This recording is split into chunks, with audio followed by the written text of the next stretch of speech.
ഇന്നലെ ഡൽഹിയിലെ ജന്തർ മന്ദിറിൽ നടന്ന കോക്രോച്ച് ജനതാ പാർട്ടിയുടെ ഫസ്റ്റ് ഫിസിക്കൽ അജിറ്റേഷൻ മനസ്സിലാക്കുക. ഇത്രയും നാളും അവർ ഓൺലൈനിലായിരുന്നു, തുടങ്ങിയിട്ട് 10 ദിവസമേ ആയിട്ടുള്ള ഓൺലൈനിൽ. അവർ ഓഫ്ലൈനായിട്ട് സ്ട്രീറ്റിലോട്ട് വന്നു. അതിന് ഞാൻ നേരിട്ട് പോയി അത് കണ്ടു. ആ വീഡിയോ നിങ്ങൾ ശ്രദ്ധിക്കുക.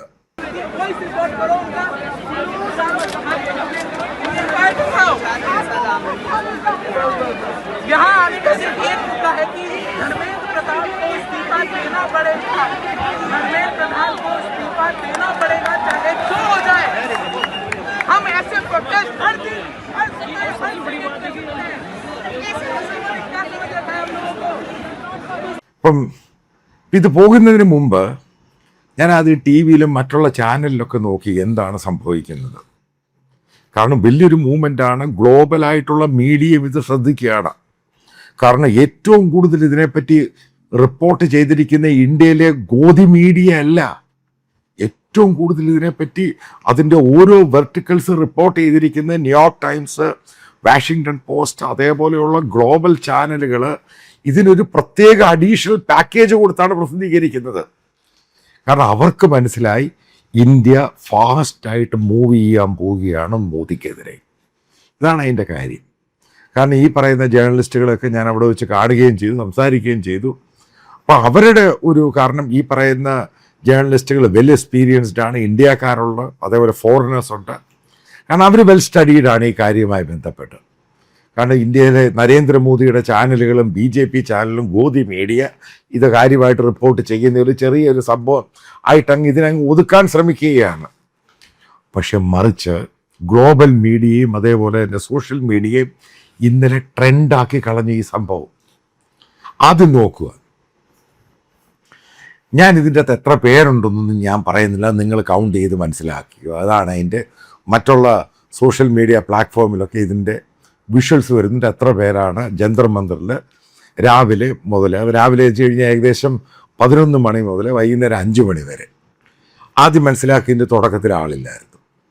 ഈ പറയുന്ന 12 മണി 1 മണി സമയത്തൊന്നും വലുതായിട്ട് ആളൊന്നുമില്ലായിരുന്നു. കാരണം അൺസർട്ടനിറ്റി ആയിരുന്നു. കാരണം ഇതിൻ്റെ ഫൗണ്ടറായ അഭിജിത്ത് ദീപ്തെ അയാളെ എയർപോർട്ടിൽ തടഞ്ഞു വെച്ചു 2-2.5 മണിക്കൂർ. ഇത് ക്വസ്റ്റ്യൻ ചെയ്തു. ആൾക്കാർ ഈ പോലീസുകാർ ഭീഷണിപ്പെടുത്തി. ഡൽഹിയിൽ മുഴുവനും ഇന്നലെ വലിയ ജാഗ്രതയായിരുന്നു പോലീസിന്. പോലീസും ഉണ്ട്, പാരാമിലിറ്ററി ഫോഴ്സും ഉണ്ടായിരുന്നു. ശരിക്കും അങ്ങ് ഡിപ്ലോയ് ചെയ്തു പ്രധാനപ്പെട്ട മെട്രോ സ്റ്റേഷൻ ഉൾപ്പെടെയുള്ളിടത്ത്.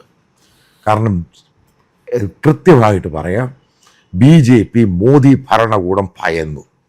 അതായത് 40-45 ഡിഗ്രി ചൂടിൽ ജന്തർ മന്ദിറിൽ ഏകദേശം ആ ചൂട് സമയത്ത് നിങ്ങൾ ഉദ്ദേശിക്കുക 1000, 1500, 2000 പേര് വളരെ ആവേശത്തോടു കൂടിയാണ് അവർ മുദ്രാവാക്യം മുഴക്കിയത്.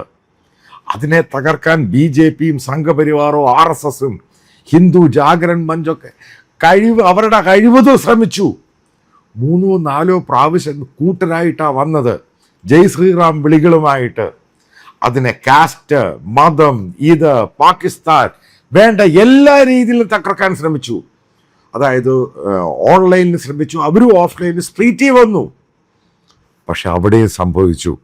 അതായത് ഇന്ത്യയുടെ ചെറുപ്പക്കാർക്ക് മനസ്സിലായി ഇത് ആവശ്യമാണ്. അതാണ് അതിൻ്റെ പ്രധാനപ്പെട്ട പോയിന്റ്. അല്ലെങ്കിൽ ഡൽഹിയിൽ ആദ്യമായിട്ടൊന്നുമല്ല ഞാൻ ഇതേപോലെ ഈ പ്രതിഷേധങ്ങളൊന്നും റിപ്പോർട്ട് ചെയ്യുന്നത്. ഇനി അണ്ണാ ഹസാരയുടെ ഇന്ത്യ അഗേൻസ്റ്റ് കറപ്ഷൻ മൂവ്മെൻറ്റ്, ആ സമയത്തും ആളൊന്നും ഇല്ലായിരുന്നു തുടക്കത്തിൽ. പിന്നീടാണ് ഗ്രാജുവലായിട്ടാണ് ആളുകൾ വരാൻ തുടങ്ങിയത്. ഉറപ്പായിട്ടും RSSൻ്റെ സംഘപരിവാറിൻ്റെ ബാക്കപ്പ് ഉണ്ടായിരുന്നു. പക്ക RSSകാരാണ് പിന്നീട് അതിൻ്റെ അകത്ത് മുഴുവനും പങ്കെടുത്ത് അത് ടേക്ക് ഓവർ ചെയ്യുന്നത്. ഇതാണ് ഉണ്ടായത്. പക്ഷേ ഇവിടെ RSS ആൻറ്റി RSS ആണിത്. ആൻറ്റി ഗവൺമെൻറ്റാണ്, ആൻറ്റി BJP ആണ്. മനസ്സിലാക്കുക, കോൺഗ്രസ് പാർട്ടി സഹകരിച്ചില്ല, മറ്റുള്ള പ്രതിപക്ഷ പാർട്ടികൾ സഹകരിച്ചില്ല. ഇവിടെ CPIയും CPMും ഉള്ളത്. ഇവിടെ പണ്ടൊക്കെ ഇവിടെ SFI ആണ്, ഇപ്പോൾ SFI ഒന്നുമില്ല.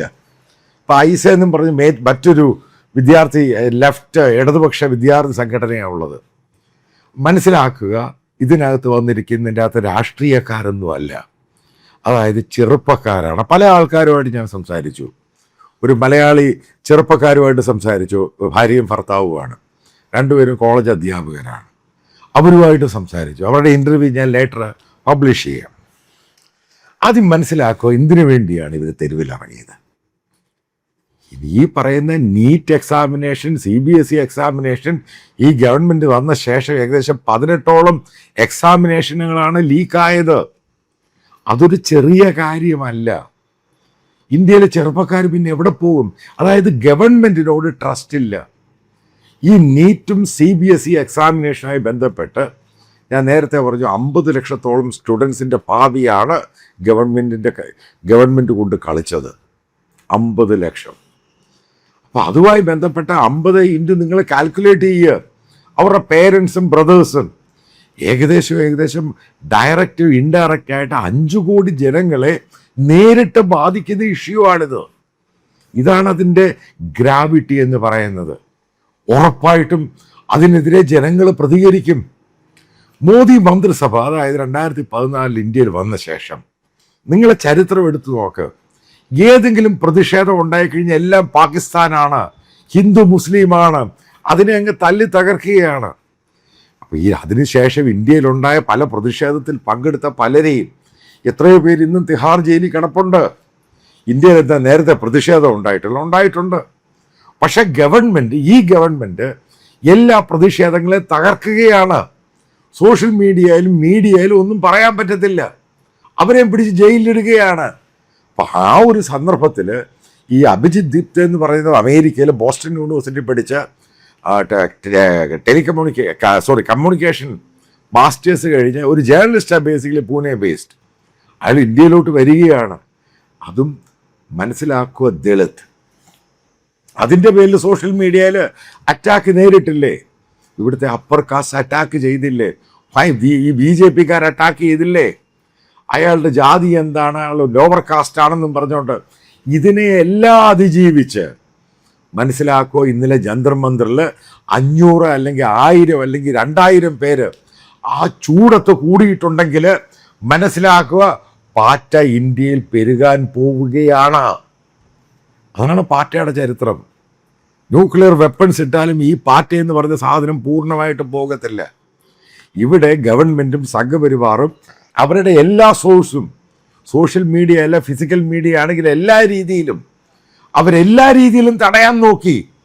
പക്ഷെ പാറ്റ വന്നു, പാറ്റ പെരുകാൻ തുടങ്ങിയാണ്. ഇന്ത്യയുടെ ഈ സംഭവം നിങ്ങൾ മനസ്സിലാക്കുക, ഇന്ത്യയിൽ മുഴുവനും പാൻ ഇന്ത്യ ഇത് കത്താൻ പോവുകയാണ്. ഞാൻ കൃത്യമായിട്ട് ഇവിടെ നിന്ന് പറയാം, ഈ ഡേറ്റ് വെച്ചോളൂ. അതായത് ഞാൻ ഇത് കഴിഞ്ഞ 1.5 വർഷം മുമ്പ്, 1 വർഷം മുമ്പ് പറഞ്ഞതാണ്. മോദിക്ക് കൂടിപ്പോയി കഴിഞ്ഞാൽ 1.5-2 വർഷത്തിൽ കൂടുതൽ ഇന്ത്യയിൽ ഭരിക്കാൻ പറ്റത്തില്ല. അതായത് ഇന്ത്യൻ എക്കോണമി തകരുകയാണ്. ഇന്ത്യൻ അൺഎംപ്ലോയ്മെൻറ്റ് അതിഭയങ്കരമായിട്ട് റേസ് ചെയ്യുകയാണ്. സാധനങ്ങളുടെ വില പിടിച്ചാൽ കിട്ടാത്ത രീതിയിലോട്ട് മുന്നോട്ട് വേണം. ആഹാരം കഴിക്കണ്ടേ? എന്ത് പ്രതീക്ഷയോടാണ് ജനങ്ങൾ മുന്നോട്ട് പോകുന്നത്? ഈ ഗവൺമെൻറ്റിൻ്റെ കഴിഞ്ഞ 2-3 ആഴ്ച എടുത്തു നോക്കുക, മുഴുവൻ സ്കാമുകളാണ്. ഓരോ സ്കാമുകളായിട്ട് വരികയാണ്. ഈ പറയുന്ന രാജേഷ് മേത്ത 12 ലക്ഷം കോടി, അതേപോലെ തന്നെ അഡാനിക്ക് വേണ്ടി ED റെയ്ഡ് നടത്തുന്നു. ഇതൊക്കെ ഓരോന്നായിട്ട് ഫ്ലോട്ട് ചെയ്യുകയാണ്. ഗവൺമെൻറ് ആർക്ക് വേണ്ടിയാണ് ഭരിക്കുന്നത്? ജനങ്ങൾക്ക് വേണ്ടിയാണോ? അതേപോലെ മോദിയുടെ കള്ളത്തരങ്ങൾ ഓരോന്ന് പൊളിയുകയാണ്. ഇന്ത്യയിൽ ചെറുപ്പക്കാർ തെരുവിലിറങ്ങാൻ തുടങ്ങി. ആ ലക്ഷണമാണ് ഇതിനകത്ത് ഞാൻ പറയാൻ പോകുന്ന ഈ ജന്തർ മന്ദിറിൽ സംഭവിച്ചത്. അത് മുന്നോട്ട് പോകും. ഒരു കാര്യം ഞാൻ പറയാം, ഒരു രാജ്യത്തും ഒരു ചെറുപ്പക്കാരനെയും, ജെൻസി ആണെങ്കിൽ ചെറുപ്പക്കാരെ അവർ കൂട്ടമായിട്ട് അവരുടെ ഡിമാൻഡിനെ അംഗീകരിച്ചില്ല എങ്കിൽ ഒരു ഗവൺമെൻറ്റിനും പിടിച്ചു നിൽക്കാൻ സാധിക്കില്ല. ഇവിടെ മോദി പെട്ടുപോയിരിക്കുന്നത് ഇതിനകത്ത് വ്യക്തമായ ക്ലാരിറ്റി ഉണ്ട്. കാരണം ഗവൺമെൻറ് കംപ്ലീറ്റ് ഡിഫൻസിലോട്ട് പോയി. ഈ CBSEയിലും നീറ്റിലും ഒക്കെ ഇതിനകത്ത് വലിയൊരു ഈശ്വര ഭാഗ്യം ഉണ്ടായി. മറ്റുള്ള ജനങ്ങൾക്ക് ഇതിനകത്തൊരു മുസ്ലിം പേരുമില്ല. അല്ലായിരുന്നെങ്കിൽ അത് കറക്കി കൂട്ടി അത് പാകിസ്ഥാനിയാക്കിയാന്ന് പറഞ്ഞത് ഇതിനെ പൂർണ്ണമായിട്ടൊക്കെ മാറ്റിയേനെ. എങ്ങനെയാണ് CAA പ്രക്ഷോഭം? പാകിസ്ഥാനാണ്, അതാണ്, ആൻറ്റി ഇന്ത്യയാണ്, രാജ്യത്തിനെതിരാണെന്നൊക്കെ പറഞ്ഞ് അതിനകത്ത് മുസ്ലിം സാധനം അങ്ങോട്ട് കയറ്റി കൊടുത്തു. പക്ഷെ ഇതും ഇവിടെ നടക്കുന്നില്ല. മനസ്സിലാക്കുക, നിങ്ങൾ എഴുതി വെച്ചോളൂ. മോദിക്ക് മുന്നോട്ട് പോകാൻ പറ്റത്തില്ല. ചെറുപ്പക്കാരുടെ ആവേശം ഇന്നലെ ഞാൻ കണ്ടു. അത് ഇന്ത്യയിലെ എല്ലാ തലങ്ങളിലോട്ടും എല്ലാ സിറ്റികളിലോട്ടും ബാധിക്കും. പ്രത്യേകിച്ച് ഇത് മിഡിൽ ക്ലാസിൻ്റെയും ലോവർ മിഡിൽ ക്ലാസിൻ്റെയും അവരുടെ ലൈവ്ലിഹുഡ്, കാരണം അവൻ്റെ ജീവിതമാണിത്. ഇതിനെ വെച്ച് മോദിക്ക് കളിക്കാൻ പറ്റത്തില്ല. അവരാണ് ഈ പറയുന്ന BJP ഇത്രയും വോട്ട് ചെയ്തിരിക്കുന്നത്. അവർക്ക് പിടികിട്ടി, അവർക്ക് മനസ്സിലായി തുടങ്ങി ഈ സാധനം മുന്നോട്ട് പോകരുത്. പോകുവാണെങ്കിൽ അവരുടെ ലൈഫും ഇന്ത്യയിലെ ചെറുപ്പക്കാരുടെ ലൈഫും ഇന്ത്യ എന്ന് പറഞ്ഞ മഹാരാജ്യം തകർന്നടിയുമെന്ന് പിടികിട്ടി. ഗ്ലോബലി ഇന്ത്യ ഒറ്റപ്പെടുന്ന കാര്യം ഇതൊക്കെ കൃത്യമായിട്ട് മനസ്സിലാകുന്ന ആളുകൾക്ക് മുഴുവനും കള്ളത്തരങ്ങളും കപടതകളും മാത്രം പറഞ്ഞാണ് ഈ ഗവൺമെൻറ് മുന്നോട്ട് പോകുന്നത്. പാറ്റ പാർട്ടി പാറ്റ എന്ന് പറയുന്നത് ഇന്ത്യയിൽ പെരുകും, വല്ലാത്ത രീതിയിൽ പെരുകും. ആ പാറ്റ പാർട്ടി, ആ പാറ്റകൾ ഈ പറയുന്ന BJPയെ മോദിയെ കാർന്ന് തിന്നും. മനസ്സിലാക്കി എന്താണ് ഈ പറയുന്ന നേപ്പാളിൽ സംഭവിച്ചത്, എന്താണ് ബംഗ്ലാദേശിൽ സംഭവിച്ചത്, അത് ഇന്ത്യയിൽ സംഭവിക്കാൻ പോവുകയാണ്. കൃത്യമായിട്ട് പറയാം. അല്ലെങ്കിൽ ഇതിനൊരു കൃത്യമായ പരിഹാരം ഉണ്ടാക്കണം. അത് കൊണ്ടുവരാൻ വേണ്ടി മോദിയുടെ കയ്യിൽ അയാൾക്ക് ഈ പറയുന്ന ടാലൻ്റ് ഒന്നുമില്ല. ഇത് മുഴുവനും ഹൈപ്പിൽ ക്രിയേറ്റ് ചെയ്ത് വെച്ചിരിക്കുന്ന തള്ളു മാത്രമാണെന്ന് വളരെ താമസിക്കാതെ ഇന്ത്യയിലെ എല്ലാ ജനങ്ങൾക്കും പിടികിട്ടും. അതോടുകൂടി ഈ പറയുന്ന സംഘപരിവാറും RSSും അവരുടെ ഹിന്ദുത്വ അജണ്ടയും ഈ ജയ് ശ്രീറാമും പശുശാസ്ത്രവും ചാണകശാസ്ത്രവും ചിലപ്പോൾ ഇന്ത്യയിലെ പൂർണ്ണമായിട്ടും ബറീഡായി പോകും. കാരണം ഇതിൻ്റെ മാക്സിമമായി ഇനി അവർക്ക് ഇത് വെച്ച് മുന്നോട്ട് പോകാൻ കഴിയില്ല.